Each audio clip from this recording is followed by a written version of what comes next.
suis Jessie Kendall, je suis présidente de l'organisme Maison Marc-Antoine et cette année, on a une mission, c'est de compléter la construction d'une première maison, un milieu de vie qui va accueillir 17 personnes qui vivent avec des limitations fonctionnelles ou des déficiences intellectuelles et vraiment une maison qui va être adaptée en fait avec des services qui vont être offerts à chacun des résidents.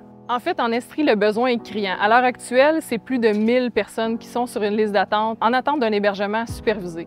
L'objectif de la Maison Marc-Antoine, c'est de mettre sur pied un fonds qui va assurer la pérennité de l'organisme pour offrir des services adaptés aux résidents, les personnes qui vivent avec des limitations fonctionnelles et des déficiences intellectuelles. Alors, le groupe AVEX, on accueille des gens qui ont des limitations fonctionnelles. 38 ans cette année qu'on offre cette mission d'hébergement.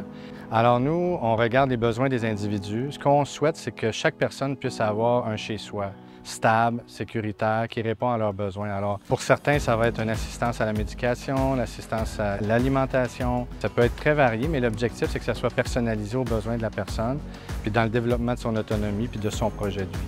On a besoin d'ailleurs d'entreprises comme Construction Morin, puis de partenaires, nous, pour nous aider à développer cette offre de service-là. Sans des entreprises comme Construction Morin, c'est impossible pour nous de le faire seul. Alors, je trouve qu'il y a une belle synergie entre l'expertise de Construction Morin, puis notre expertise à nous aussi au niveau de l'hébergement. La Maison Marc-Antoine, pourquoi c'est si important? Parce que Marc-Antoine, c'est mon fils.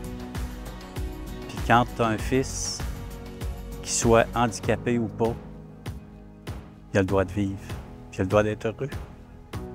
Je veux m'assurer que mon fils, puis d'autres qui vivent la même chose, puissent avoir un avenir sécuritaire, un avenir où est-ce que les soins sont adaptés à leurs besoins.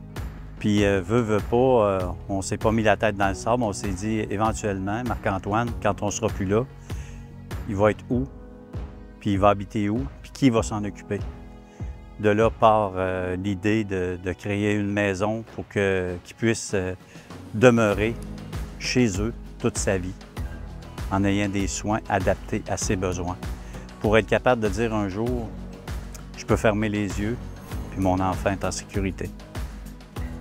Même si ça ne vous touche pas de près, si vous avez juste une petite idée, qu'est-ce que les parents ont à vivre, qu'est-ce qu'on vit à l'intérieur, puis qu'est-ce qu'on doit faire pour s'assurer du bien-être de nos enfants, bien, je vous invite tous à donner généreusement